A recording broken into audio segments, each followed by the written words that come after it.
যারা আমাদের রেমিটেন্স যোদ্ধা রয়েছে বিশ্বের বিভিন্ন প্রান্তে, যারা প্রবাসী রয়েছে, আমাদের এই ছাত্র জনতার অংশগ্রহণে সফল গণঅভ্যুত্থানটির ক্ষেত্রে রেমিটেন্স যোদ্ধাদের বিশেষ অবদান রয়েছে।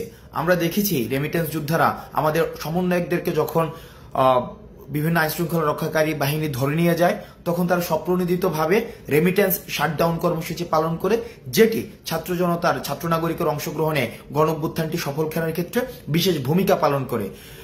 এই কয়েকদিনে আমরা দেখেছি যে বিভিন্ন প্রবাসী বা রেমিটেন্স যোদ্ধা আমাদের সাথে বিভিন্নভাবে যোগাযোগ করতে চেষ্টা করেছে এবং তারা তাদের বিভিন্ন দাবি আমাদের কাছে পৌঁছাতে চেষ্টা করেছে। আমরা প্রত্যেকটি দাবিকে বিশেষভাবে গুরুত্ব দিচ্ছি এবং বিশেষ করে কিছু দাবি আমাদের নজরে এসেছে। আমি এর মধ্যে কিছু দাবি নিয়ে কথা বলবো। এর মধ্যে প্রথম একটি দফা দাবি, যেটি আমাকে ব্যক্তিগতভাবে মানসিকভাবে বেশ তাড়িত করেছে, যেখানে তারা বলেছে বিদেশে যখন কোনো রেমিটেন্স যোদ্ধা মারা যায়, তার লাশটি যখন দেশে নিয়ে আসতে হয় তখন তাকে একটা ফি দিতে হয়। আমরা এই জায়গায় তারা এই ফিটি চাচ্ছেন না বা এই ফিটি তারা দেওয়ার মতো, বা আমরাও এটা মনে করি যে রেমিটেন্স যোদ্ধা যারা দেশের জন্য বাইরে থেকে কাজ করেছে, তাদের যে অপঘাতে মৃত্যু বা স্বাভাবিক মৃত্যু যখন হয়, তারা যখন দেশে আসতে চায় বা দেশে তাদের লাশটা নিয়ে আসতে হয়, সেক্ষেত্রে আমরাও বিশ্বাস করি কোনো ধরনের ফি থাকা উচিত নয়। সুতরাং এই বিষয়টি নিশ্চয়ই অ্যাড্রেস করা হবে।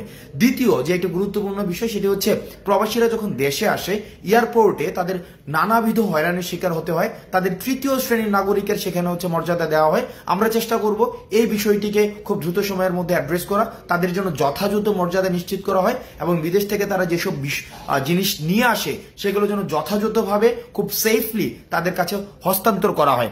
আরেকটি বিষয় রয়েছে, সেখানে তারা বলেছেন যে যতদিন পর্যন্ত তারা বিদেশে থাকেন ততদিন পর্যন্ত তাদের যেই সন্তান রয়েছে দেশে, তাদেরকে বিশেষভাবে তাদের যেন তত্ত্বাবধান করা হয়, সেই বিষয়টিকে আমরা অ্যাড্রেস করার চেষ্টা করব। এবং আরেকটি বিষয় রয়েছে, তারা যখন বিদেশে যেতে চায়, বিদেশে যাওয়ার ক্ষেত্রে তাদেরকে কর্মসংস্থান ব্যাংক থেকে যে ঋণটি নিতে হয়, সেই ঋণটি নেওয়ার ক্ষেত্রে বিভিন্ন ধরনের জটিলতা সেখানে রয়েছে। সেই জটিলতা নিরসনের জন্য তারা চাচ্ছেন আমরা যেন সেই বিষয়টি নিয়ে কথা বলি এবং জটিলতা নিরসনে যেন যথাযথ পদক্ষেপ নেওয়া হয়। সেই বিষয়টি নিয়েও আমরা বৈষম্য বিরোধী ছাত্র আন্দোলন, এই অন্তর্বর্তীকালীন যে সরকারটি গঠিত হয়েছে, সেখানে আমরা বিশেষভাবে সেই বিষয়গুলো আমরা অ্যাড্রেস করব। এখন বর্তমানে যারা রেমিটেন্স যোদ্ধা বিশ্বের বিভিন্ন প্রান্তে রয়েছেন, আমরা আহ্বান জানাবো আপনাদের কাছে, বাংলাদেশ যে অন্তর্বর্তীকালীন সরকার গঠিত হয়েছে, সেই সরকারের হাতকে শক্তিশালী করার জন্য এবং আমরা যেই বৈষম্যহীন বাংলাদেশের স্বপ্ন আমরা দেখেছি, সেই স্বপ্নকে প্রভাবিত করার জন্য, সেই স্বপ্নকে গতিশীল করার জন্য এবং সেই স্বপ্নকে বাস্তবায়ন করার জন্য আমরা বিশ্বাস করি রেমিটেন্স যোদ্ধাদের সহায়তা ছাড়া সেটি কখনোই সম্ভব না। আপনারা রেমিটেন্স যোদ্ধারা যারা বাংলাদেশকে ধারণ করেন, বাংলাদেশকে বিশ্বাস করেন, যারা বাংলাদেশের এই যে অগ্রযাত্রাকে এগিয়ে নেওয়ার ক্ষেত্রে বিশেষ ভূমিকা পালন করছেন, আপনারা আবার আগের মতো যেভাবে রেমিটেন্স সরবরাহ নিশ্চিত করার মধ্য দিয়ে বাংলাদেশকে স্বনির্ভর করেছেন, সেভাবেই আবার রেমিটেন্স সরবরাহ আপনারা নিশ্চিত করবেন। আমরা এই অন্তর্বর্তীকালীন সরকারে আমাদের ছাত্র